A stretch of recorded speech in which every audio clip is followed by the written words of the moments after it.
Tiga. Halo, kami dari kelompok 4 ingin memperkenalkan diri. Perkenalkan, nama saya Muhammad Rahim Simarizal. Nama saya Kazairo Asbi Abni. Nama saya Aiman Maksima Alfarizi. Nama saya Takasima Mawanta. Nama saya Kejuan Elita. Nama saya Ananda Chandra. Waalaikumsalam. Assalamualaikum warahmatullahi wabarakatuh. Halo semuanya, kami dari kelompok 4 ingin melakukan penyuluhan tentang bahayanya narkoba pada teman-teman kita semua. Adapun yang pertama yaitu definisi dari narkoba adalah narkoba singkatan dari narkotika, psikotropika, dan bahan adiktif. Berbahaya lainnya adalah bahan atau zat yang jika dimasukkan dalam tubuh manusia, baik secara oral ataupun diminum, dihirup maupun disuntikan, dapat mengubah pikiran, suasana hati, atau perasaan dan perilaku seseorang. Selanjutnya akan dijelaskan tentang apa saja kandungan pada narkoba. Yang pertama heroin. Peringkat pertama adalah heroin. Narkoba yang satu ini ternyata dapat meningkatkan kadar dopamin pada otak hingga 200%. Dopamin itu sendiri merupakan hormon yang berkaitan dengan perasaan bahagia dan percaya diri. Jika produksi dopamin terlampau berlebih, bukannya baik, hal itu justru membahayakan. Yang kedua adalah kokain. Meski tidak sekuat efek heroin, kokain sama-sama bisa meningkatkan dopamin otak dalam percobaan terhadap hewan. Kokain dapat meningkatkan kadar dopamin 3 kali lipat dari tingkat normal. Diperkirakan sekitar 14-20 juta orang di seluruh dunia menggunakan kokain. Selanjutnya dampak narkoba. Tentunya banyak sekali dampak psikologis yang dapat diakibatkan penggunaan narkoba, seperti tegang, gelisah, lamban kerja, ceroboh dalam bekerja, hilangnya percaya diri, sulit berkonsentrasi, suka menghayal, curiga secara berlebihan, hilangnya kontrol pada diri sendiri, pemalas, dan keadaan emosi yang tidak stabil.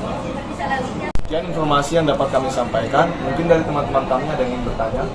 Izin bertanya, narkotika itu kan ada berapa jenis ya? Kalau saya tahu, itu kalau saya tahu apa saja itu? Ini akan dijelaskan oleh saudara Aiman.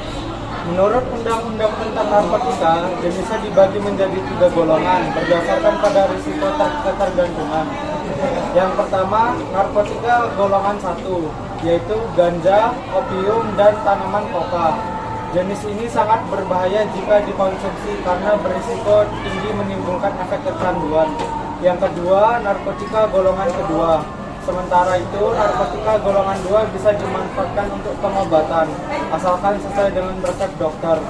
Beberapa contoh narkotika jenis ini adalah morfin dan alfa-prodina. Dan yang terakhir adalah golongan 3.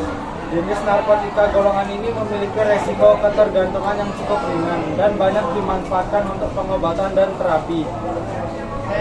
Terima kasih. Ya, mungkin ini saja yang dapat kami sampaikan. Jika ada salah kata, kami mohon maaf. Assalamualaikum warahmatullahi wabarakatuh. Katakan tidak pada narkoba. Assalamualaikum warahmatullahi wabarakatuh. Berdirinya kami di sini akan melakukan penyuluhan imunisasi. Pertama-tama kita akan menjelaskan apa pengertian imunisasi.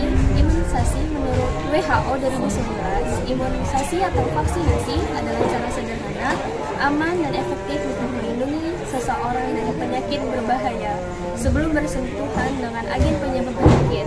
Dan imunisasi berguna untuk mencegah bayi terkena penyakit di kemudian hari.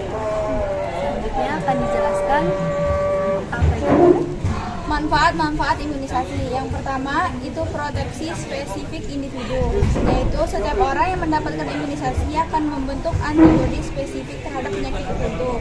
Yang kedua, membentuk kekebalan kelompok atau bisa disebut herd immunity. Apabila cakupan imunisasi tinggi dan merata, dapat membentuk kekebalan kelompok dan melindungi kelompok masyarakat yang rentan. Yang ketiga, proteksi lintas kelompok.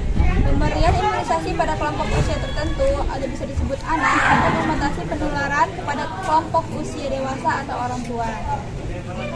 Kemudian dampak tidak imunisasi. 1. Anak lebih rentan mengalami sakit berat. Contohnya, ketika anak terkena campak, sering mengalami komplikasi seperti diare, pneumonia, kebutaan, dan malnutrisi. Kedua, kemungkinan anggota keluarga lain turut sakit berat menjadi lebih tinggi. Dan yang ketiga, Anda mungkin ikut menyebabkan wabah penyakit di lingkungan maupun sekitar Anda. Itu saja yang bisa kami jelaskan. Apa ada pertanyaan dari Edu? Jadi imunisasi ini penting kan ya Kak? Nah, imunisasi ini kan ada berkali-kali ya. Nah itu tuh beda-beda gak sih atau sama aja imunisasinya? Cuman berulang kali aja? Jadi akan saya jelaskan. Imunisasi ada dibagi menjadi 6, yaitu untuk bayi berusia 0 sampai 24 jam, imunisasi hepatitis BD. Kemudian untuk umur 1 bulan ada imunisasi BCG polio 1, untuk umur 2 bulan DPT HB HBI1 polio 2, umur 3 bulan DPT HB HIB 2 polio 3, umur 4 bulan DPT HB HIB 3 polio 4 IPV, dan umur 9 bulan campak atau MPV. Sudah jelas? Itu saja yang bisa kami sampaikan. Wassalamualaikum warahmatullahi wabarakatuh. Katakan iya pada imunisasi. belum